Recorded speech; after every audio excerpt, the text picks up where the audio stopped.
সঙ্গীতে মুগ্ধতা ছড়ানো এক নাম তাহসান খান। সঙ্গীত শিল্পী হিসেবে তার শুরুটা ০ দশকে। এরপর থেকে তরুণ প্রজন্মের কাছে জনপ্রিয়তায় এখনও তিনি শীর্ষে।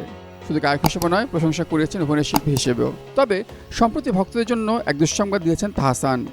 ভোকাল কর্ডের অসুস্থতায় ভুগছেন তিনি। হেটেরোটোপিয়া নামক এক রোগ বাসা বেঁধেছে তার কণ্ঠনালীতে। ৬ বছর ধরে কণ্ঠনালীর সমস্যায় ভুগছেন তাহসান। এতদিন এই বিষয়টি আড়াল করে রাখলেও সম্প্রতি এক সংবাদ মাধ্যমে এই সমস্যার কথা নিজেই জানিয়েছেন তাহসান। তিনি বলেন, তার ভোকাল কর্ডে বেশ কয়েক বছর আগে একটি রোগ ধরা পড়ে, যেটি মূলত ২০১৮ সাল থেকে শুরু হয়। এরপর থেকে তিনি আর আগের মতো অনায়াসে গান গাইতে পারেন না। এমনকি আদৌ তিনি আর গান গাইতে পারবেন কিনা তা নিয়েও শঙ্কিত তাহসান। বর্তমানে চলছে তার চিকিৎসা। তাহসান বলেন, ২০১৮ সালে কণ্ঠনালীতে সমস্যা ধরা পড়ার পর আগের মতো আর অনায়াসে গাইতে পারি না। একসময় ভয় পেয়েছিলাম যে আমি হয়তো আর গাইতে পারবো না। গত ৬ বছরে বুঝে গেছি কখন আমার গলা গাওয়ার অবস্থায় আছে আর কখন নেই। এ কারণে গান অনেক কমে গেছে।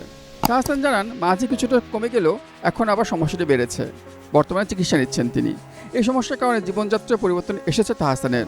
বদল এনেছেন খাদ্যাভ্যাসেও। তাহসান বলেন, আজকে হয়তো একটা বড় কনসার্ট আছে, আমাকে তো গাইতেই হবে। এরকমও হয়েছে যে আমার কণ্ঠনালীর অবস্থা খুবই খারাপ, গলার ব্যথায় কথা বলতে পারছি না, কিন্তু আমাকে ওই দিনও অন্তত ১ ঘন্টা গাইতে হবে। এমনও হয়েছে আমি যে লেভেলে পারফর্ম করি সেটাও হয়তো দিতে পারিনি, কিন্তু আমি খুবই ভাগ্যবান। শ্রোতাদের ভালোবাসা কখনোই কমেনি।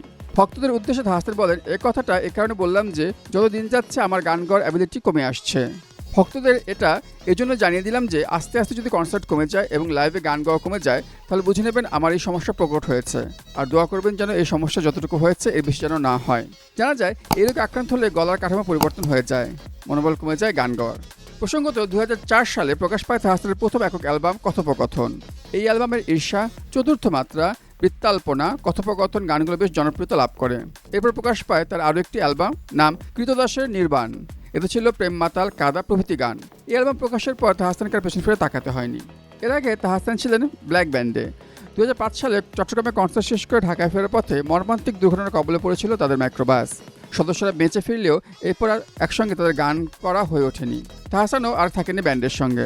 একক শিল্পী হিসেবে শুরু হয় তার সঙ্গীত যাত্রা। সম্প্রতি অবশ্য একটি কনসার্টে প্রায় ২০ বছর পর একসঙ্গে পারফর্ম করেছেন ব্ল্যাকের পুরনো সদস্যরা। ছিলেন তাহসান, জন কবির, টনি, জাহান ও মিরাজ সহ অনেকেই। এদিকে কোরবানির ঈদ উপলক্ষে ওটিটি প্ল্যাটফর্ম চরকিতে মুক্তি পাচ্ছে তাহসানের প্রথম ওয়েব সিরিজ বাজি। এই সিরিজ দিয়ে প্রায় ২ বছর পর অভিনয়ে ফিরছেন জনপ্রিয় এই অভিনেতা। ডেস্ক রিপোর্ট, স্টার সংবাদ।